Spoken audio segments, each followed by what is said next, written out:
Fingi de marido de uma completa desconhecida só para espantar um perseguidor. E o mais louco é que hoje temos 2 filhos juntos. Tudo começou quando vi a moça no balcão do café, estava tremendo toda enquanto me entregava o pedido. As mãos dela balançavam tanto que o café transbordou um pouco na borda da xícara e caiu no balcão. Ela pediu desculpa umas 3 vezes seguidas enquanto limpava tudo rápido. Eu ia dizer que não tinha problema quando percebi que os olhos dela não estavam em mim, mas sim em alguém atrás de mim na fila. Me virei e vi um cara ficando perto demais da pessoa da frente. O olhar dele fixo na barista de um jeito que me deu um nojo no estômago. Ele devia ter uns 35 anos, vestido de roupa social casual, segurando o celular de um jeito que parecia que estava filmando ela. Quando nossos olhares se cruzaram, ele nem desviou nem ficou constrangido. Só sorriu. A barista, que tinha Vanessa escrito na plaquinha, me entregou o café com um "obrigada", baixinho que soava mais desesperado do que educado. Peguei a xícara e comecei a ir para a porta. Mas algo naquela voz cheia de medo me parou. Eu já tinha visto aquele tipo de medo antes na minha irmã mais nova, quando o ex dela não aceitava o fim do namoro. Já tinha visto na minha mãe quando a raiva do meu pai piorava antes dela finalmente ir embora. Eu reconheci aquilo, e não consegui simplesmente sair dali. Parei do lado da estação de condimentos e fiquei observando. O homem pediu um café preto e passou a transação inteira encarando a Vanessa de um jeito que parecia de caçador. Quando ela entregou a xícara para ele, o cara falou alto o suficiente para vários clientes ouvirem. "Mesmo horário amanhã, Vanessa. Vou ficar contando as horas até te ver de novo." O rosto da Vanessa ficou branco. Ela acenou rápido com a cabeça e virou para o próximo cliente, mas dava para ver que as mãos dela tremiam ainda mais. O homem saiu, olhando para trás 2 vezes antes de sumir na rua. Eu devia ter cuidado da minha vida, mas em vez disso, esperei um momento mais calmo na fila e me aproximei do balcão. A Vanessa me olhou com uma ansiedade clara, provavelmente achando que eu ia reclamar de algo. Mantive a voz baixa e perguntei se ela estava bem, se aquele cara estava incomodando ela. Os olhos dela encheram de lágrima na hora. Ela olhou em volta para ver se o gerente não estava perto e acenou com a cabeça. Contou que ele aparecia todo santo dia havia 6 semanas, sempre no mesmo horário, sempre pedindo a mesma coisa, sempre encarando ela e falando que ela era linda e que os 2 estavam destinados a ficar juntos. Ela já tinha pedido para ele parar, dito que não tinha interesse, e ele respondeu aparecendo mais vezes, esperando ela do lado de fora depois do turno, seguindo até o carro dela. Ela disse que já tinha avisado o gerente que até baniu o cara da loja, mas ele continuava voltando. Já tinha feito 2 ocorrências na polícia, e nas 2 vezes disseram que não podiam fazer nada enquanto ele não ameaçasse diretamente ou encostasse nela. O resto era só liberdade de expressão e espaço público. Ela estava apavorada. Perguntei se ela estava ali agora porque precisava trabalhar ou porque tinha medo de faltar e piorar as coisas. A Vanessa disse que os 2, o gerente tinha sido compreensivo no começo, mas depois da segunda ocorrência que não deu em nada, começou a ficar irritado com a confusão e sugeriu que talvez ela estivesse entendendo errado um comportamento amigável, que talvez devesse só aceitar os elogios e se sentir lisonjeada. Senti uma raiva subindo no peito com aquela resposta, com o desprezo pelo medo óbvio dela, com a ideia de que ela tinha que aguentar assédio só porque um cara resolveu que ela era a obsessão dele. Falei pra Vanessa que meu nome era Colin e perguntei se ela se sentiria mais tranquila se eu ficasse um tempo na cafeteria pra ver se ele voltava. Ela ficou surpresa e perguntou por que eu faria isso. Respondi que porque alguém precisava fazer, porque o sistema que devia proteger ela estava falhando e talvez uma presença masculina visível afastasse o cara. Ela pensou um pouco e disse que ele costumava voltar umas 4 horas depois, quando o turno dela acabava, ficando do outro lado da rua vendo ela fechar a loja. Eram 14h30 na hora. Falei que voltaria às 15h45. Ela começou a dizer que eu não precisava, mas vi o alívio nos olhos dela. Pedi o número do celular dela caso precisasse falar com ela e ela me passou. Depois saí para resolver minhas coisas de verdade. O tempo todo pensando no que eu estava me metendo, voltei às 15h45 como prometi e sentei perto da janela com vista clara para a rua. A Vanessa estava limpando mesas e me deu um olhar agradecido quando entrei. Às 15h58, o cara apareceu do outro lado da rua, encostado num poste com o celular na mão, claramente tirando foto ou filmando a cafeteria. Quando o turno da Vanessa acabou às 16h15, ela pegou a bolsa e veio devagar para a porta com uma relutância visível. Levantei e a encontrei no caminho, falando alto o suficiente para outros clientes ouvirem. Pronta para ir, amor? Eu dirijo se você estiver cansada. Os olhos da Vanessa se abriram de confusão. Depois ela entendeu e respondeu. Sim, seria ótimo. Passei o braço pelos ombros dela de um jeito que espero que parecesse natural de casal e saímos juntos. O homem do outro lado da rua se endireitou, ainda com o celular levantado. Quando chegamos na calçada, mantive o braço nela e a levei para o meu carro estacionado a um quarteirão dali. Sentia os olhos do cara na gente, sentia ele seguindo de longe. Quando chegamos no carro, abri a porta do passageiro para Vanessa e fiz questão de beijar a testa dela antes dela entrar. Um sinal claro para quem estivesse vendo que ela não estava sozinha, que ela tinha alguém, que mexer com ela ia dar problema com outra pessoa. Vi o homem parar a uns 15 metros, a cara dele mudando de interesse, confiante para uma confusão irritada. Levei a Vanessa até o prédio dela e perguntei se ela se sentia segura entrando, sozinha. Ela disse que sim, o prédio precisava de cartão para entrar, e ela achava que ele ainda não sabia onde ela morava. A palavra ainda ficou pesando no ar entre a gente. Ela me agradeceu um monte pelo que eu fiz. Disse que não acreditava que um desconhecido se esforçaria tanto para ajudar quando gente que ela conhecia tinha ignorado o medo dela. Falei para ela me mandar mensagem se visse ele de novo, que eu toparia fazer o papel de namorado protetor quantas vezes precisasse até o cara entender e desistir. A Vanessa hesitou e perguntou por que eu estava fazendo isso, o que eu queria em troca. A pergunta me deixou triste de ver como ela tinha aprendido a achar que todo homem que ajuda quer algo.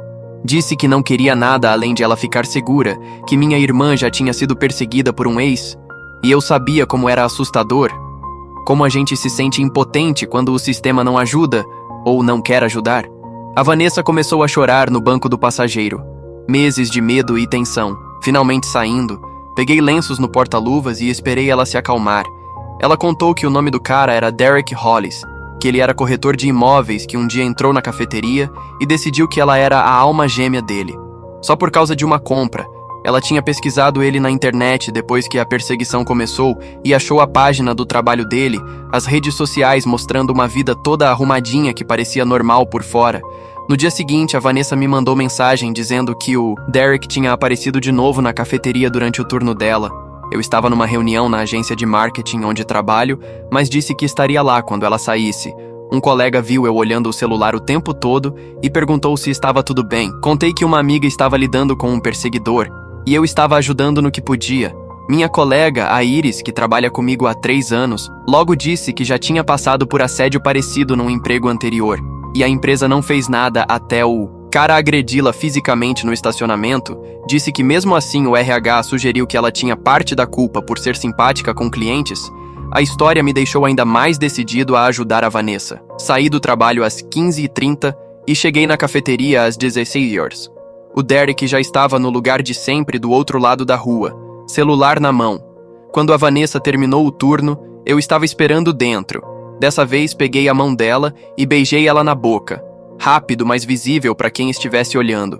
Senti ela ficar tensa de surpresa, depois relaxar. Quando nos afastamos, falei baixinho. Desculpa, precisava parecer convincente. Ela sussurrou de volta. Obrigada. Saímos de mãos dadas e percebi o Derek nos seguindo do outro lado da rua. Sem nem tentar esconder mais, quando abri a porta do carro para Vanessa, o Derek gritou da rua. Quem diabos é você? Me virei para ele direto. Ele tinha atravessado a rua e estava a uns 6 metros, rosto vermelho de raiva. Mantive a voz calma e disse: sou o marido dela e você precisa deixar ela em paz. A cara do Derek passou por várias emoções: choque, descrença, fúria. Ele disse que era impossível, que a Vanessa não era casada, que ele observava ela há semanas e nunca viu aliança nem homem nenhum. Levantei a mão esquerda da Vanessa, que por sorte tinha uma aliança simples que podia passar por de casamento, e falei: pois agora está vendo minha esposa já tentou ser educada dizendo que não tem interesse. Eu não vou ser educado. Fique longe dela ou vamos tomar medidas legais. O Derek deu um passo mais perto, postura agressiva, e disse que eu estava mentindo, que a Vanessa nunca falou de marido, que isso era claramente armação. Me posicionei um pouco na frente da Vanessa e falei: não me importa o que você acha. Você está assediando minha esposa, seguindo ela, deixando ela com medo de ir trabalhar. Isso acaba agora. O Derek tirou o celular e começou a filmar a gente, dizendo que ia provar que a gente estava mentindo, que ia expor essa fraude. Falei pra ele fazer o que quisesse, mas se ele chegasse perto da Vanessa de novo, eu ia pedir ordem de restrição. Ele gritou que ordens de restrição não valem de nada, que ele tinha todo o direito de ficar em lugar público, que não estava fazendo nada ilegal. Depois ele virou e foi embora, mas não sem antes falar: "Vou te ver de novo, Vanessa." Entramos no carro e eu dirigi no sentido contrário do prédio dela, pegando um caminho todo torto para ter certeza que o Derek não estava nos seguindo. A Vanessa ficou quieta por uns minutos. Aí disse: "Você acabou de falar pro perseguidor, que é meu marido. Agora ele vai te pesquisar, vai descobrir onde você mora, onde trabalha, tudo sobre você." Eu já tinha pensado nisso e falei que tudo bem, que aguentava uns telefonemas nervosos ou assédio na internet se isso significasse manter ela segura. A Vanessa respondeu que eu não entendia, que o Derek não era só um chato. Ele era realmente perigoso. 2 semanas atrás ela tinha encontrado um rato morto dentro de um saco plástico pendurado na maçaneta do carro dela, com um bilhete escrito "Pensando em você." Ela avisou a polícia e eles disseram que podia ter sido qualquer um, que não tinha prova de que foi o Derek. O fato de ter acontecido um dia depois dela recusar dar o número de celular para ele era só coincidência, aparentemente. Ela contou que o Derek também apareceu na academia dela, no supermercado, num restaurante onde ela estava jantando com amigas. Ele estava em todo lugar, sempre vigiando, sempre se safando porque tecnicamente não quebrava nenhuma lei. Perguntei por que ela não tinha pedido uma ordem de restrição e ela disse que tentou. O juiz negou, falando que o comportamento do Derek não chegava no nível de perigo iminente e que as postagens nas redes sociais dele e as interações em público não eram ameaças críveis. Estacionei num estacionamento e virei para encarar a Vanessa de frente.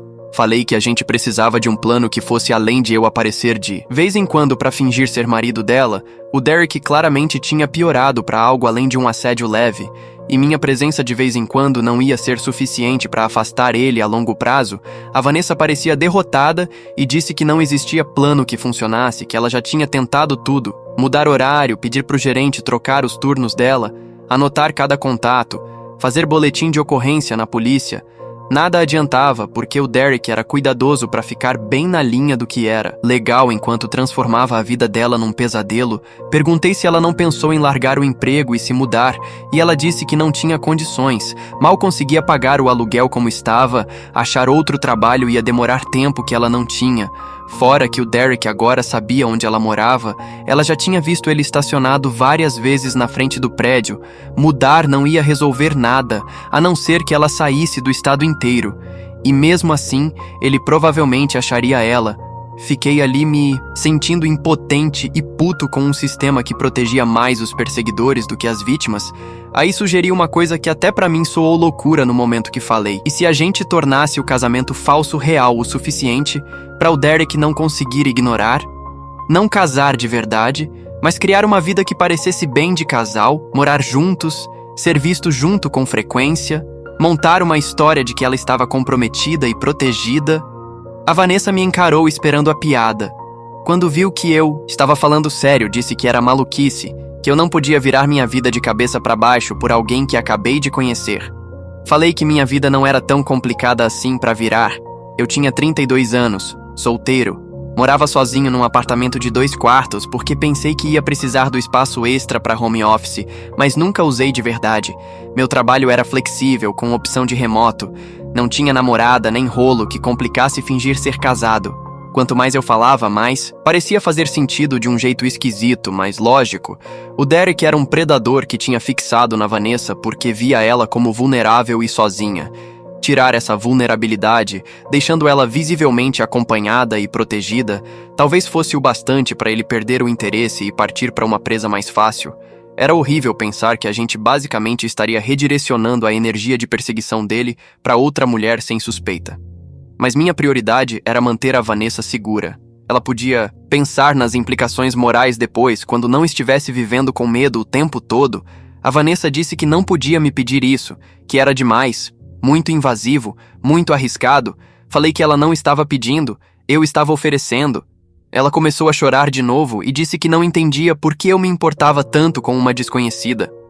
Respondi que era exatamente por isso que eu me importava, porque alguém precisava. porque o mundo não funciona se as pessoas só ajudam quem já conhecem. Ficamos naquele estacionamento mais uns 30 minutos falando de logística e possibilidades, até a Vanessa finalmente aceitar tentar por umas semanas para ver se o Derek recuava. No dia seguinte, ajudei a Vanessa a levar as coisas essenciais para o meu apartamento. Contamos pro dono do prédio dela que ela ia ficar temporariamente com um amigo por questões de segurança, e ele foi bem compreensivo, oferecendo cancelar o contrato dela sem multa assim que ela explicou a situação de perseguição. Naquela noite, a gente voltou na cafeteria durante o turno da Vanessa, entramos de mãos dadas e eu dei um beijo de tchau nela no balcão antes de sentar para trabalhar no notebook. O Derek apareceu às 16 horas como sempre, mas dessa vez entrou em vez de ficar olhando da rua de frente. Ele foi até o balcão quando a Vanessa estava atendendo outro cliente e esperou até ela ter que falar com ele. Pediu um café e perguntou onde estava o marido dela. A Vanessa apontou para mim sentado perto da janela e eu olhei para cima. Encarei o Derek direto e levantei a mão num aceno rápido. O rosto do Derek ficou vermelho. Ele falou algo para Vanessa que eu não ouvi, mas vi ela recuar um passo, levantei na hora e fui até lá perguntando se tinha algum problema. O Derek disse que não tinha problema nenhum, só estava pedindo um café. Isso agora era ilegal? Falei que não, mas assediar funcionário era motivo para ser banido do lugar. O gerente, que vinha evitando a situação há semanas, finalmente apareceu e mandou o Derek sair. O Derek pegou o café e foi embora, mas não sem antes falar pra mim. Isso não acabou. Respondi.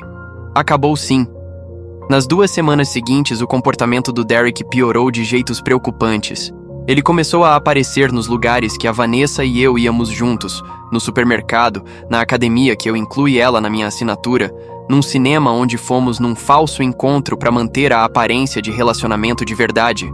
Toda vez ele observava de longe, às vezes filmando a gente no celular, às vezes só encarando com uma expressão que ia de raiva à obsessão. A Vanessa começou a ter crises de pânico quando saíamos em público. Ficava o tempo todo olhando a multidão procurando o rosto dele. Eu registrei cada incidente na polícia, montando um histórico, mas me diziam toda vez que o Derek não tinha quebrado nenhuma lei. Estar nos mesmos lugares públicos que outra pessoa não era perseguição, segundo a definição legal. Quando eu apontava o padrão de comportamento e o assédio óbvio, o policial dizia que eu precisava provar que o Derek estava nos seguindo intencionalmente, e não só coincidência de estar nos mesmos lugares. O peso da prova era altíssimo demais. Enquanto isso, a Vanessa mal dormia, dava pulo com qualquer barulho no apartamento, conferia as trancas da janela várias vezes antes de deitar. Eu ofereci ficar no sofá, mas ela disse que ter alguém no quarto ao lado era mais seguro do que ficar sozinha. Então arrumamos o segundo quarto para ela. Morar juntos mostrou o quanto a perseguição do Derek tinha afetado ela fundo. Ela parou de usar maquiagem, parou de arrumar o cabelo, vestia roupa larga, tentando ficar invisível. Disse que o Derek elogiava tanto a aparência dela de forma obsessiva que ela sentia nojo do próprio reflexo. 3 semanas depois de começar o arranjo de casamento falso, o Derek escalou para algo que finalmente chamou a atenção da polícia. Acordei às 2 da manhã com a Vanessa gritando, corri pro quarto dela e encontrei ela de pé na janela apontando pro estacionamento lá embaixo.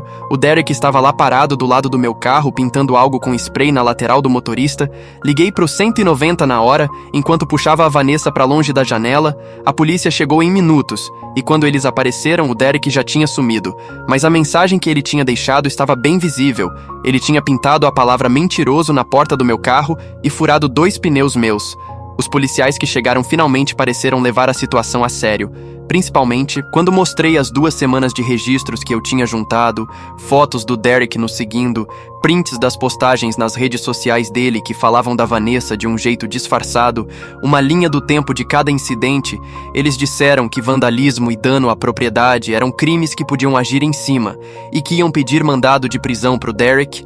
Perguntei o que ia acontecer depois da prisão e o policial admitiu que ele provavelmente pagaria fiança em poucas horas e voltaria pra rua. Perguntei sobre ordem de restrição e o policial falou que com aquelas provas, um juiz provavelmente concederia, mas ordem de restrição era só papel, não impedia fisicamente ninguém de fazer nada, só dava consequência legal se a pessoa violasse, o que significava que o Derek ia ter que quebrar primeiro para enfrentar algo de verdade. O Derek foi preso no dia seguinte no escritório dele. Segundo o boletim da polícia, ele jurou que não sabia do que estavam falando, que tinha passado a noite toda em casa, que provavelmente eu tinha vandalizado meu próprio carro para incriminar ele. As câmeras de segurança do estacionamento do prédio provaram o contrário. Ele foi acusado de vandalismo e dano criminal, pagou fiança em 3 horas e foi solto com data marcada para o tribunal daqui a 6 semanas. A ordem de restrição saiu no mesmo dia, proibindo o Derek de chegar a menos de 150 metros da Vanessa, de mim ou do meu apartamento. Por cerca de 1 semana as coisas ficaram calmas. A Vanessa começou a relaxar um pouco, dormindo mais de 4 horas por noite pela primeira vez em meses. A gente caiu numa rotina confortável, fazendo café da manhã junto, assistindo filme à noite, conversando sobre nossas vidas antes do Derek entrar na dela. Descobri que ela tinha estudado História da Arte na faculdade, trabalhava na cafeteria enquanto tentava construir uma carreira como fotógrafa freelancer. O Derek tinha destruído esse sonho, deixando ela com medo de ir a locais para fazer fotos, medo de encontrar clientes em potencial, medo de postar o trabalho online onde ele poderia ver e aparecer. Ela me mostrou o portfólio numa noite, fotos incríveis de paisagens e arquitetura que mostravam talento de verdade.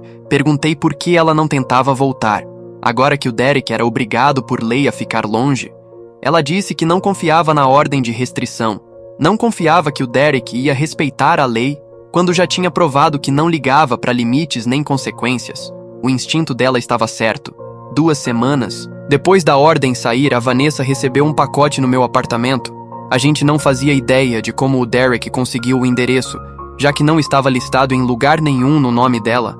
Mas quando ela abriu, encontrou centenas de fotografias. Ele tinha documentado a vida dela por meses antes mesmo de eu conhecer ela. Fotos dela indo para o trabalho, fazendo compra, sentada no apartamento antigo dela, visível pela janela, dormindo no quarto. A invasão de privacidade era tão completa e horrível que a Vanessa vomitou ao ver aquilo. Liguei para a polícia na hora e dessa vez mandaram um detetive em vez de policiais comuns. O detetive Isaac Brennan levou as fotos como prova e explicou que o Derek agora tinha violado a ordem de restrição ao contatar a Vanessa e as fotografias configuravam perseguição segundo a definição legal do estado. Ele ia ser preso de novo, acusado de violação de ordem protetiva e perseguição grave. O Brennan disse que a acusação grave significava que o Derek podia pegar tempo de prisão de verdade se condenado, não só multa ou condicional.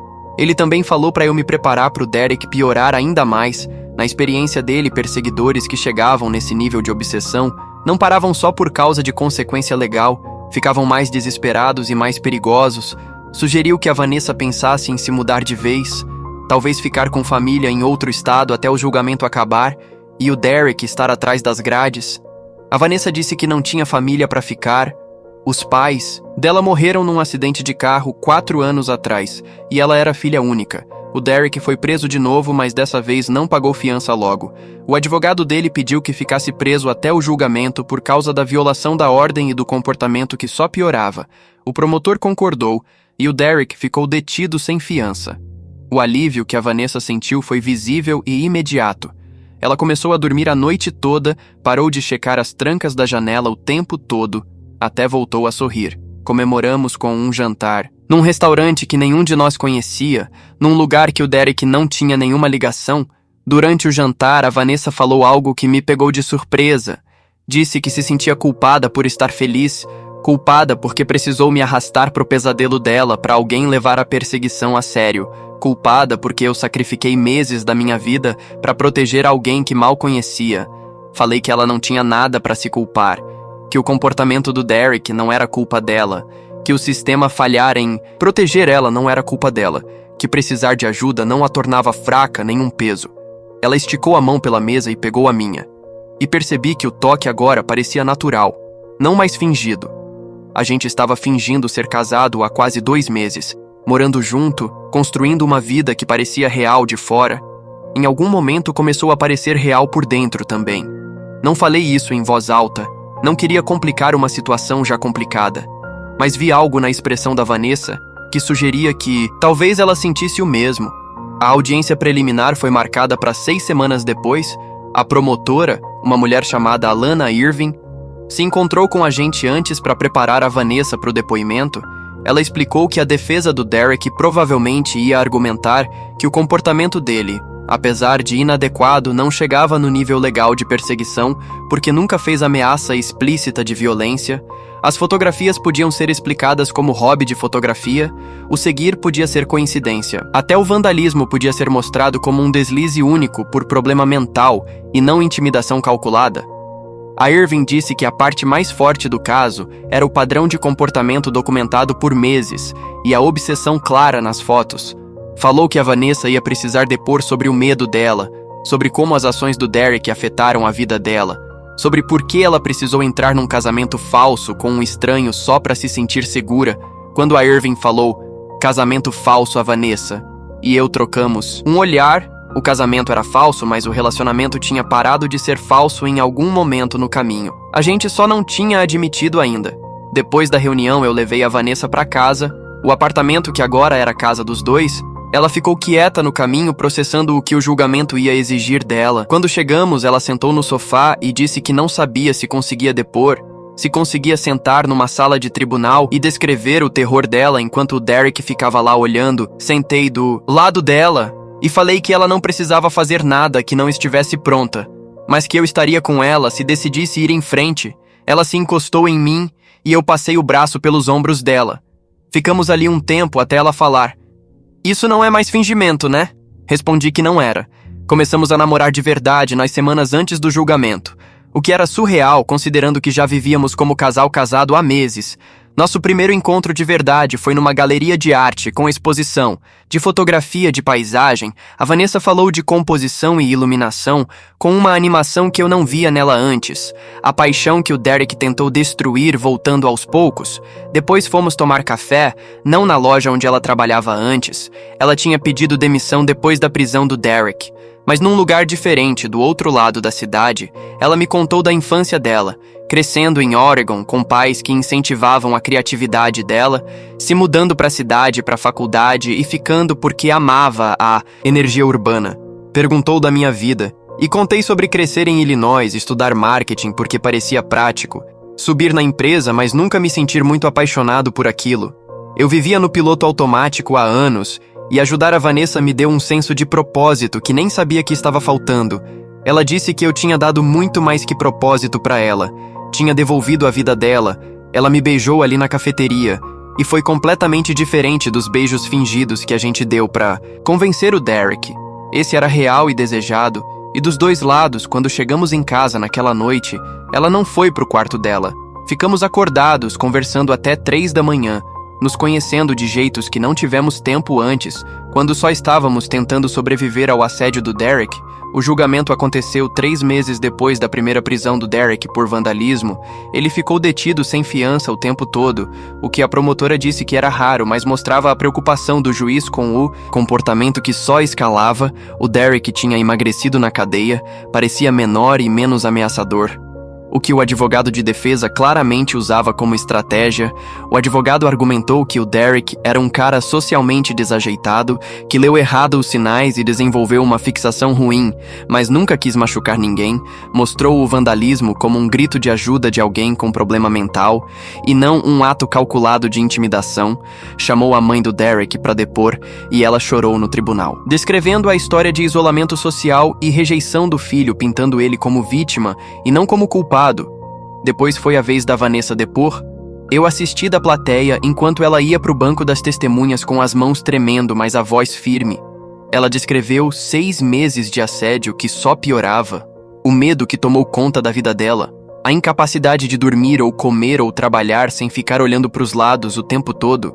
Contou sobre encontrar o rato morto, ver o Derek na frente do apartamento dela, a qualquer hora receber mensagens de contas anônimas que ela sabia que eram dele pelo jeito de escrever, e detalhes que só ele sabia. O advogado de defesa tentou descreditar o depoimento dela, apontando que ela entrou num casamento falso com um estranho, sugerindo que o julgamento dela era duvidoso e que as alegações dela talvez fossem exageradas. A resposta da Vanessa foi forte. Ela disse: "Eu entrei nesse arranjo porque todo o sistema legítimo que devia me proteger falhou. A polícia disse que não." Podia ajudar até ele me machucar fisicamente. O trabalho disse que eu estava exagerando. O sistema legal negou meu primeiro pedido de ordem de restrição. Então, sim, fiz uma escolha fora do comum para me proteger quando ninguém mais faria. A promotora me chamou para depor em seguida. Descrevi como conhecia Vanessa, como vi o comportamento do Derek com meus próprios olhos, a decisão de fingir ser marido dela e como o Derek piorou em resposta. Expliquei o vandalismo, as fotografias, a vigilância. Constante, o advogado de defesa perguntou por que eu fui a extremos tão grandes por alguém que acabei de conhecer insinuando que minhas intenções eram suspeitas. Respondi que fiz porque a Vanessa precisava de ajuda e eu podia dar, que não tinha nada suspeito em compaixão humana básica. O advogado insistiu sugerindo que devia ter algum benefício pessoal ou interesse romântico me motivando. Falei que não tinha interesse romântico no começo, que isso surgiu naturalmente ao longo de meses morando junto e nos conhecendo, e que mesmo se romance tivesse sido a motivação inicial, isso não tornaria a perseguição do Derek menos criminosa. A promotora mostrou o vídeo de segurança do Derek pintando o carro com spray, mostrou a linha do tempo das aparições dele nos lugares que a Vanessa frequentava, mostrou postagens nas redes onde ele falava da alma gêmea dele, que ainda não entendia a conexão deles. As provas eram esmagadoras. O júri deliberou por menos de 4 horas antes de voltar com o veredito de culpado em todas as acusações: perseguição, assédio, vandalismo, violação de ordem de restrição. O Derek não mostrou emoção nenhuma quando o veredito foi lido. O juiz marcou a sentença para 2 semanas depois. Do lado de fora do tribunal, a Vanessa desabou de alívio, chorando tanto que mal conseguia ficar de pé. Eu a segurei, enquanto ela processava meses de terror, finalmente terminando com responsabilização. O Derek pegou 4 anos de prisão com aconselhamento obrigatório e ordem de restrição permanente depois da saída. O juiz foi bem enfático na sentença, dizendo que perseguição era crime sério que destruía a vida das vítimas e que o sistema legal precisava fazer melhor para intervir antes que os perseguidores escalassem para violência. Falou que o comportamento do Derek mostrava uma obsessão perigosa que precisava de intervenção forte. A mãe do Derek chorou na sala do tribunal. Uma parte de mim sentiu pena dela por perder o filho para a prisão, mas a maior parte lembrou do medo da Vanessa e achou a pena curta demais. 4 anos significava que o Derek sairia quando a Vanessa tivesse 32, ainda jovem. Ainda construindo a vida, a ordem de restrição permanente ajudava. Mas ordens de restrição eram só papel, como o policial tinha dito meses atrás. Depois da sentença, a Vanessa e eu voltamos para o apartamento, o espaço que tinha virado realmente nosso, e não só um abrigo temporário. Ela disse que queria ficar mesmo com o Derek preso, e ela podendo teoricamente voltar para o lugar dela, ou pegar um apartamento novo em outro lugar. Disse que aqui agora parecia casa. Falei que queria que ela ficasse também. A gente começou como desconhecidos, jogados juntos pelas circunstâncias. Evoluiu para colegas de quarto fazendo papel. E em algum momento no caos virou parceiros de verdade. O casamento falso tinha virado um relacionamento real, construído em confiança, trauma compartilhado e cuidado genuíno um pelo outro. 1 mês depois da sentença, pedi a Vanessa em casamento de verdade dessa vez. Não pra afastar um perseguidor, mas porque me apaixonei pela resiliência dela, pela criatividade e pelo jeito que ela reconstruiu a vida. Apesar de tudo que o Derek tentou destruir, casamos 6 meses depois numa cerimônia pequena com amigos próximos. A Vanessa usou um vestido branco simples e carregou flores silvestres. Chorei nos votos, o que não surpreendeu ninguém que sabia a história de como nos conhecemos. Meus votos falaram sobre escolher ajudar uma desconhecida e encontrar minha pessoa no processo. Os votos da Vanessa falaram sobre aprender a confiar de novo, sobre encontrar segurança em alguém que não pediu nada em troca, por proteger ela. Uma amiga fotógrafa dela. Tirou as fotos que a Vanessa depois incluiu num portfólio que relançou ela no trabalho freelancer. Ela se especializou em fotografia documental, agora contando histórias de mulheres que sobreviveram à perseguição e assédio, dando visibilidade que elas tinham sido negadas. O trabalho era poderoso e necessário, e ver ela recuperar a carreira que o Derek tentou roubar me trouxe mais alegria do que qualquer coisa na minha vida profissional. Mudamos para um apartamento maior depois do casamento, um com segurança melhor e sem memórias do Derek rondando do lado de fora. A Vanessa começou a dormir a noite toda sem pesadelos. Eu comecei a me sentir menos hipervigilante para proteger ela, confiando que o Derek estava atrás das grades onde não podia machucar ninguém. A promotora tinha dito que vítimas muitas vezes passam anos em terapia, processando o trauma de perseguição, que o medo não some no momento que a ameaça é removida. A Vanessa ia para aconselhamento toda semana, trabalhando sintomas de TPT e reconstruindo o senso de segurança no mundo. Eu ia junto às vezes quando ela pedia aprendendo como apoiar ela no processo de recuperação que continuava. 2 anos de casados, a Vanessa engravidou. A notícia foi inesperada, mas desejada, um sinal de que a gente tinha construído algo estável o suficiente para trazer uma criança. Ela ficou apavorada durante a gravidez, preocupada que o Derek de algum jeito descobrisse. Preocupada que ele saísse mais cedo por bom comportamento e viesse atrás dela, preocupada que nossa filha herdasse o trauma que ela carregava. Eu a tranquilizava o melhor que podia, mas entendia o medo. O Derek estava previsto para sair em 2 anos, quando nossa filha teria 4 anos. A ordem de restrição permanente ainda valeria, mas a gente sabia que ordens de restrição não impediam fisicamente ninguém de fazer nada. Aprendemos isso do jeito difícil.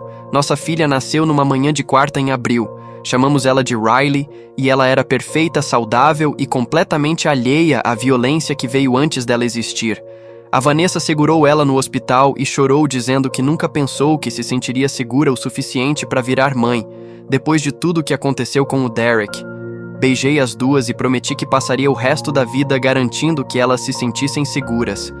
A promessa parecia enorme e necessária. 3 meses depois da Riley nascer, recebemos uma carta do Departamento de Correções. O Derek ia ser solto mais cedo por bom comportamento, depois de cumprir só 2 anos e meio dos 4 anos de pena. A carta lembrava que a ordem de restrição continuava valendo, que o Derek era proibido de contatar a gente ou chegar a menos de 150 metros da nossa residência. A carta dizia que se o Derek violasse a ordem, a gente devia chamar a polícia imediatamente. A carta não dizia nada sobre o que fazer se a polícia não chegasse rápido o suficiente, se o Derek aparecesse e machucasse alguém antes da lei chegar. A Vanessa teve um ataque de pânico ao ler a carta.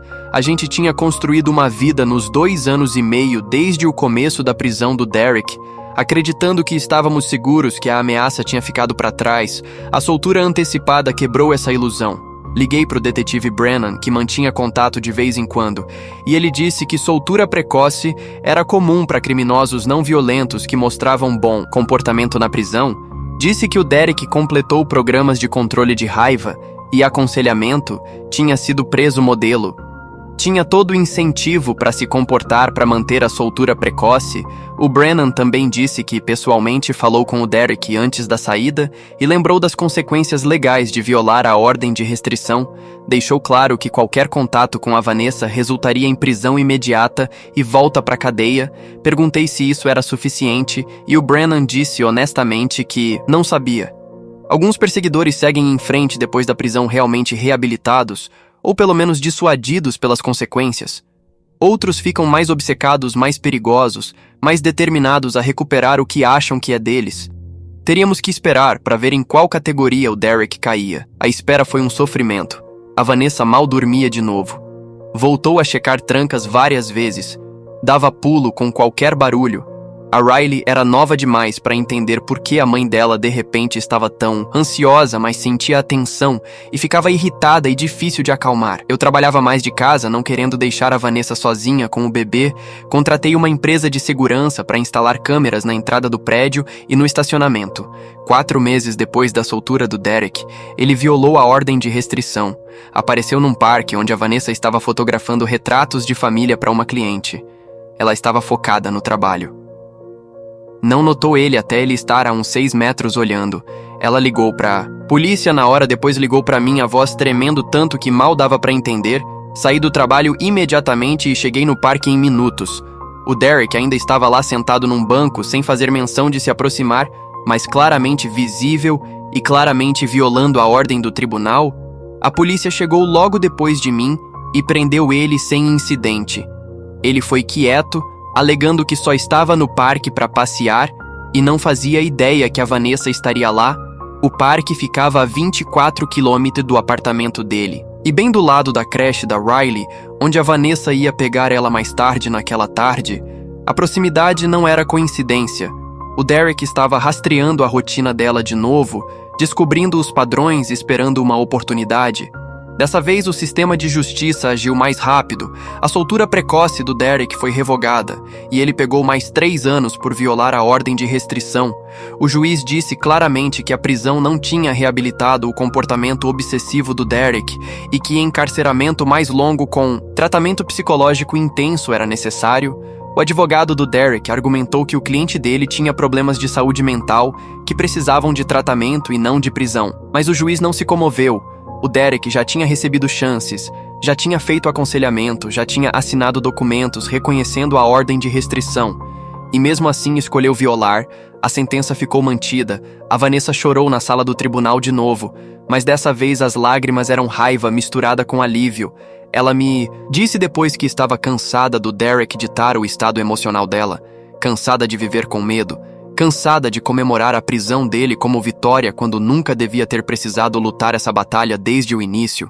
3 anos depois, com o Derek ainda preso, e nosso segundo filho, um menino que chamamos de Owen, aprendendo a andar. Recebemos aviso que o Derek estava pedindo liberdade condicional. A carta convidava a gente a enviar declarações de impacto na vítima e comparecer na audiência de condicional. Se quiséssemos falar direto com a comissão, a Vanessa escreveu uma declaração descrevendo 5 anos de terror, o TEPT que continua, as formas como a perseguição do Derek alterou para sempre o senso de segurança dela no mundo. Contou das oportunidades de carreira que perdeu, das amizades que sofreram, da vigilância constante necessária para proteger ela e agora nossos filhos. Descreveu os terrores noturnos, a hipervigilância, a incapacidade de curtir atividades simples, sem ficar procurando ameaças. Descreveu o que significava viver sabendo que alguém por aí acreditava que tinha direito à vida dela, ao tempo dela, à atenção dela, ao corpo dela. Eu escrevi uma declaração também, descrevendo a mulher que conheci numa cafeteria tão desesperada por ajuda que aceitou proteção de um completo desconhecido. Descrevi vendo ela reconstruir a vida pedaço por pedaço, sessão de terapia por sessão de terapia, aprendendo a dormir sem pesadelos, aprendendo a sair sem pânico, aprendendo a confiar que merecia segurança e felicidade. Descrevi nossos filhos que o Derek nunca conheceu e nunca vai conhecer se depender de mim. Filhos que existem porque a gente construiu algo real das cinzas do assédio dele. Descrevi as câmeras de segurança que ainda mantemos, as aulas de autodefesa que a Vanessa ainda faz, o rastreamento por GPS que temos nos celulares um do outro por via das dúvidas. Descrevi uma vida vivida se preparando para o retorno do Derek. Na audiência de condicional, o advogado do Derek argumentou que o cliente dele completou todos os programas de tratamento disponíveis na prisão, expressou remorso genuíno, não teve incidente disciplinar em 5 anos e merecia uma chance de reabilitação na comunidade. O próprio Derek falou lendo uma declaração preparada sobre entender o dano que causou, assumir responsabilidade pelas ações e se comprometer a nunca mais contatar a Vanessa. As palavras pareciam sinceras, mas soavam vazias. A Vanessa falou depois dele olhando direto nos olhos dele pela primeira vez em anos e disse: "Você pegou 6 meses da minha vida e transformou em 5 anos de recuperação. Você não sai livre até eu me sentir livre, e eu nunca vou me sentir completamente livre sabendo que você está por aí." A comissão de condicional negou o pedido dele. Disseram que o comportamento dele na prisão era excelente, mas a violação da ordem de restrição depois da primeira soltura mostrava que não dava para confiar que ele seguiria condições de liberdade condicional. Ele poderia pedir de novo em 2 anos, agora 7 anos depois de eu ver a Vanessa tremendo enquanto preparava café, a gente está construindo a vida que o Derek tentou impedir. A Riley tem 6 anos, o Owen tem 3, e o negócio de fotografia da Vanessa está bombando. Ela lançou um livro de retratos no ano passado, com sobreviventes de perseguição, os rostos deles mostrando força e superação. O livro incluiu o retrato dela mesma, o rosto dela, minha mão no ombro dela, nossos filhos aparecendo só na borda do quadro. A legenda dizia: "Fingi ser casada para me proteger, continuei casada por amor. O Derek eventualmente vai ser solto. A gente sabe que o sistema que falhou em proteger a Vanessa antes dele ser preso vai soltar ele de volta no mundo. E a gente vai ter que lidar com essa realidade quando chegar, Mas não somos mais as mesmas pessoas de 7 anos atrás. A Vanessa não é mais a barista apavorada aceitando o assédio como inevitável. Eu não sou mais o estranho oferecendo ajuda temporária. Somos parceiros que construíram uma família, uma vida, um futuro que o Derek tentou destruir, mas não conseguiu. O casamento falso, que começou como estratégia de sobrevivência, virou a coisa mais real nas vidas dos dois. Nossos filhos vão crescer ouvindo a história de como os pais deles se conheceram. Como um momento de compaixão numa cafeteria mudou tudo. Vão aprender que ajudar alguém em crise não é heroísmo, é responsabilidade humana básica. Vão aprender que o sistema nem sempre protege os vulneráveis, então às vezes a gente tem que proteger uns aos outros. E vão aprender que às vezes as melhores coisas da vida vêm das piores circunstâncias, que amor pode crescer no espaço que o medo ocupava, que fingir ser marido de alguém pode levar a ser de verdade o marido dela, o parceiro dela, o lar dela. Nossos dias agora fluem com uma rotina que, apesar das sombras do passado, é preenchida por risos infantis e momentos de paz conquistada a duras penas. A Riley, com seus 6 anos cheios de curiosidade, adora ouvir pedaços da nossa história, embora a gente a edite com cuidado para não assustá-la. Ela pergunta coisas inocentes como: "Papai, por que você fingiu ser casado com a mamãe no começo? Era tipo um jogo?"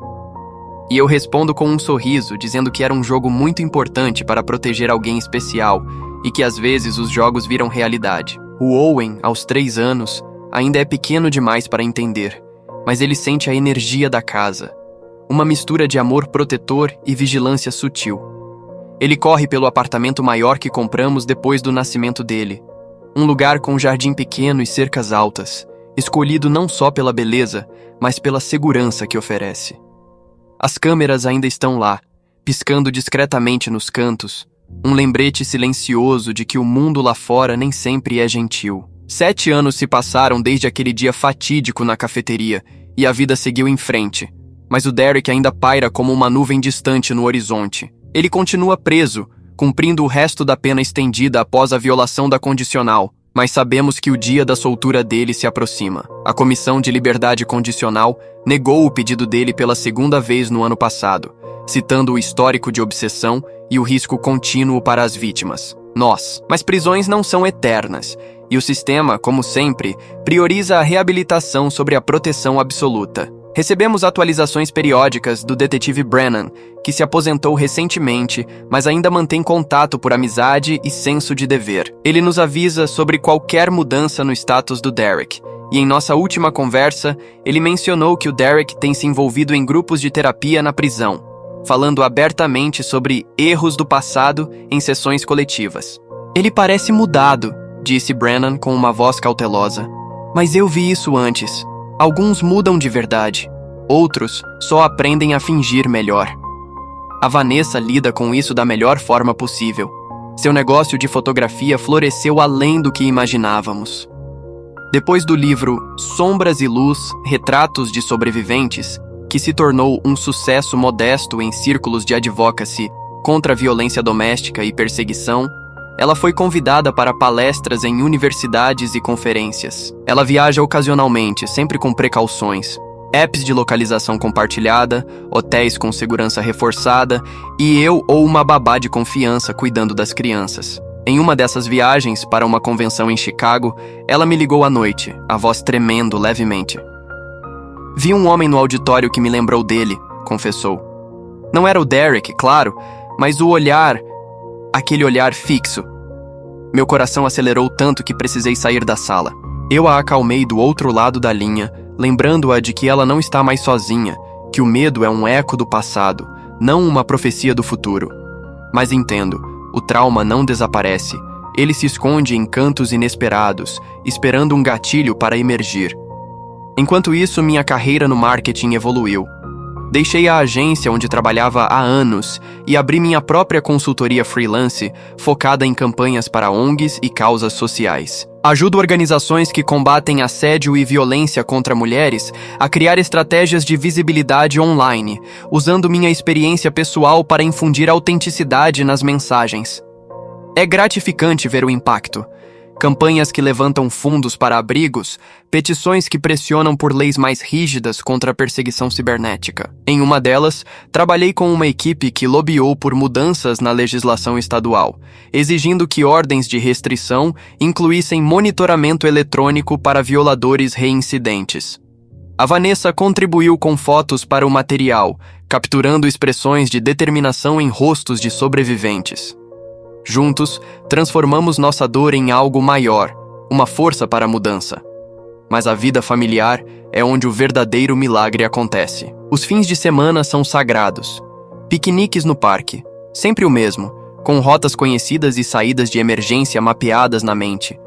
Visitas ao zoológico, onde a Riley nomeia todos os animais com nomes engraçados, e noites de cinema em casa com pipoca e cobertores empilhados no sofá. O Owen adora se aninhar entre nós, seus cachinhos loiros idênticos aos da mãe caindo sobre os olhos enquanto ele luta para ficar acordado. A Vanessa e eu trocamos olhares por cima das cabeças deles, um código silencioso de gratidão por essa normalidade conquistada. Às vezes, discutimos planos para o futuro.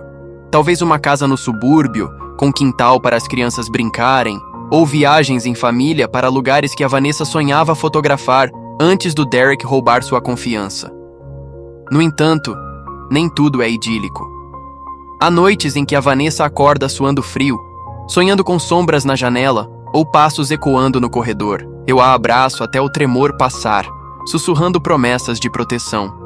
Ela ainda vai à terapia semanalmente, trabalhando em técnicas de mindfulness para gerenciar a ansiedade. Eu comecei a frequentar um grupo de apoio para parceiros de sobreviventes de trauma, aprendendo a não absorver o medo dela como meu, mas a apoiá-la sem me esgotar. É um equilíbrio delicado, mas necessário. As crianças sentem isso de forma sutil. A Riley, perceptiva como é, às vezes pergunta: "Mamãe, por que você olha tanto pela janela?" A Vanessa responde com honestidade adaptada: "Porque eu gosto de ver o mundo lá fora, mas também para ter certeza de que estamos seguros aqui dentro." O 8º aniversário do nosso encontro na cafeteria se aproxima e planejamos uma celebração discreta. Convido a Iris, minha ex-colega que me incentivou no começo, e alguns amigos que conhecemos ao longo dos anos. Pessoas que ouviram nossa história e se tornaram parte da nossa rede de apoio. A festa é no nosso jardim, com balões coloridos e um bolo decorado com uma xícara de café estilizada, um aceno humorístico ao início de tudo. As crianças correm ao redor, rindo, enquanto a Vanessa tira fotos, capturando momentos de alegria pura. Mas no meio da tarde, recebo uma ligação do detetive Brennan, agora aposentado, mas ainda conectado. O Derek pediu condicional de novo. Ele diz direto ao ponto: "A audiência é em 3 meses. Vocês vão querer se preparar." O ar parece mais pesado depois da ligação. A Vanessa percebe minha expressão e se aproxima, os olhos cheios de uma determinação forjada no fogo. "Vamos lutar de novo," ela diz apertando minha mão. "Não vamos deixar ele roubar mais nada de nós." Nos dias seguintes, nos preparamos como guerreiros experientes. Atualizamos nossas declarações de impacto, reunindo evidências de como o trauma persiste, relatórios de terapia, diários de ansiedade da Vanessa, até anotações sobre como as crianças são afetadas indiretamente pela vigilância constante. Contatamos a promotora Irving, que se aposentou, mas nos indica uma sucessora feroz, disposta a testemunhar sobre o histórico do caso. Enquanto isso, a vida continua. A Riley começa na escola primária, um marco que nos enche de orgulho e apreensão. Escolhemos uma instituição com protocolos de segurança rigorosos, e eu a levo nos primeiros dias, memorizando rostos de pais e professores. O Owen entra na pré-escola, seu sorriso tímido derretendo corações. A Vanessa expande seu negócio, contratando uma assistente para ajudar com agendamentos, permitindo que ela se foque na criação. Ela começa um projeto novo, uma série de podcasts com sobreviventes, compartilhando histórias para educar e empoderar.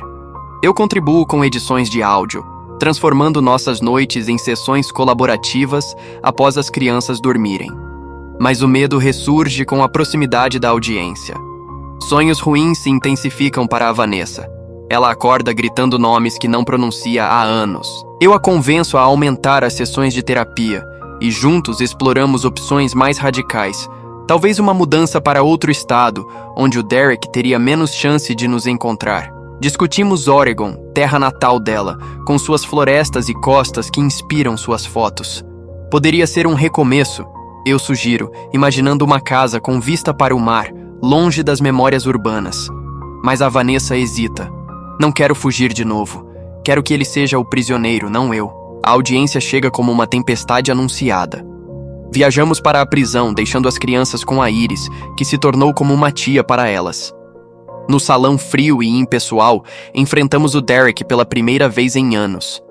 Ele parece envelhecido, os cabelos grisalhos, o corpo magro da prisão. Seus olhos se fixam na Vanessa por um momento, mas ele desvia rapidamente, talvez instruído pelo advogado. A comissão ouve argumentos. O Derek fala de remorso, de anos de terapia que o fizeram entender o erro de confundir admiração com posse. Seu advogado apresenta laudos psicológicos atestando progresso. Então é nossa vez. A Vanessa se levanta, voz firme apesar do tremor nas mãos. Eu construí uma família apesar de você, ela diz, olhando diretamente para ele. Tenho filhos que nunca saberão o medo que você me causou, porque eu os protejo. Mas soltar você significa reviver esse medo todos os dias. Você violou uma vez, o que garante que não fará de novo? Eu falo em seguida, descrevendo nossa vida, os aniversários, as viagens, os sonhos, e como tudo é tingido pela sombra dele. Nós merecemos paz verdadeira, não uma condicional frágil. A comissão delibera por horas tensas. No final, negam a condicional mais uma vez, citando o risco persistente baseado em nosso testemunho. O Derek é mandado de volta para sua cela, e saímos dali exaustos, mas vitoriosos. No carro de volta, a Vanessa chora, não de medo, mas de liberação. Acho que podemos planejar aquela viagem para Oregon agora, ela diz, sorrindo através das lágrimas. Não como fuga, mas como aventura. Os meses seguintes são de renovação. Viajamos para Oregon no verão, alugando uma cabana à beira-mar. A Riley coleta conchas, o Owen constrói castelos de areia e a Vanessa fotografa tudo, capturando a luz dourada do pôr do sol sobre as ondas. Eu a vejo ali, livre, rindo com as crianças e sinto uma gratidão profunda. De volta à casa, expandimos a família com um cachorro, um labrador protetor chamado Max, que late para estranhos e dorme aos pés da cama das crianças. 9 anos do nosso início e o Derek finalmente é solto. Recebemos o aviso por e-mail, com instruções para relatar qualquer contato. Ele se muda para outra cidade sob supervisão condicional rigorosa, tornozeleira eletrônica, check-ins semanais, proibição de redes sociais. O detetive Brennan, mesmo aposentado, nos conecta com um investigador particular para monitorar de longe. Mas o Derek não aparece. Meses se passam sem sinal dele. Rumores de Brennan indicam que ele encontrou emprego em uma construtora. Mantém a cabeça baixa, talvez realmente mudado pela prisão. A Vanessa, cautelosa, mantém as precauções, mas aos poucos relaxa. Seu segundo livro sai, Luzes Eternas, Histórias de Resiliência, com dedicatória para mim e as crianças. Eu publico um artigo sobre nossa jornada em uma revista de saúde mental, anonimizando detalhes para proteger a privacidade. As crianças crescem. Riley, aos 8, começa aulas de karatê, aprendendo autodefesa como empoderamento, não medo. Owen, aos 5, é um artista em ascensão, desenhando famílias felizes com giz de cera. 10 anos. Celebramos com uma viagem maior, para a Europa, onde a Vanessa fotografa catedrais antigas e ruas de paralelepípedos. Em Paris, sob a Torre Eiffel, renovamos votos em uma cerimônia simbólica, só nós 4, de fingimento a eterno. Eu digo beijando-a. As crianças aplaudem, alheias ao passado, focadas no agora. Mas a vida não é conto de fadas. Há desafios, discussões sobre educação das crianças, estresse do trabalho, o envelhecimento dos nossos corpos. A Vanessa desenvolve uma condição autoimune, possivelmente ligada ao estresse crônico, e eu a apoio através de tratamentos. Eu enfrento uma crise de meia-idade, questionando se minha carreira é suficiente, e ela me incentiva a perseguir um mestrado em psicologia social. No 11º ano, um susto. Uma mensagem anônima chega no e-mail da Vanessa, com uma foto antiga dela na cafeteria. O coração para. Ligamos para a polícia, que traça para uma conta falsa, mas sem ligação direta com o Derek. Ele está limpo, diz a supervisão. Talvez um troll aleatório, inspirado pelo livro dela. Reforçamos firewalls digitais, mudamos senhas e o incidente passa. A Riley, agora adolescente aos 13, descobre mais sobre nossa história através de uma busca online. Ela nos confronta. Vocês realmente fingiram ser casados por causa de um stalker? Explicamos com honestidade, enfatizando lições de empatia e resiliência. Ela absorve, processa e decide se voluntariar em um abrigo local, canalizando curiosidade em ação. O Owen, aos 10, é o oposto. Quieto, artístico, pintando paisagens que ecoam as fotos da mãe. Ele pergunta sobre o homem mau uma vez, e respondemos com verdade suavizada, ensinando que o mal existe, mas o bem prevalece quando nos unimos. 12 anos. O Derek viola a condicional em outro estado, nada relacionado a nós, mas um incidente de assédio a uma colega de trabalho. Ele volta para a prisão, pena estendida. Sentimos alívio culpado, sabendo que outra mulher sofreu, mas gratos por nossa segurança. A Vanessa lança uma fundação, Segurança nas Sombras, oferecendo recursos para vítimas de perseguição, linhas diretas, assessoria legal, workshops de autodefesa. Eu gerencio as operações, transformando nosso trauma em legado. As crianças se envolvem. Riley faz campanhas nas redes, Owen desenha logos. 13 anos. Nos mudamos para Oregon permanentemente, comprando uma casa com vista para o Pacífico. O ar salgado cura feridas antigas. A Vanessa fotografa baleias migratórias. Eu ensino marketing online. As crianças florescem. Riley entra na universidade precoce, estudando direito para combater injustiças. Owen ganha prêmios em arte. 14 anos. Uma carta chega. O Derek, agora idoso e doente, pede perdão em uma carta mediada pela prisão. A Vanessa lê, reflete e decide não responder. Ele não merece mais meu tempo, diz. Queimamos a carta em uma fogueira na praia, simbolizando o fechamento. 15 anos. Nosso 20º aniversário de casamento, contando do fingimento. Celebramos com uma festa grande, amigos de todo o país. Histórias são compartilhadas, risos ecoam. As crianças adultas agora brindam. Pelos pais que transformaram medo em amor. E assim a vida continua, tecida de fios de dor e alegria.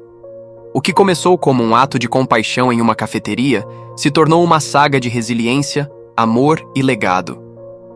Fingir ser marido de uma desconhecida não só espantou um perseguidor, construiu uma família, uma missão, uma vida plena. E no final, somos mais do que sobreviventes. Somos construtores de um mundo melhor, um dia de cada vez. Obrigado por assistir até o final. Não esquece de se inscrever e curtir para não perder o próximo.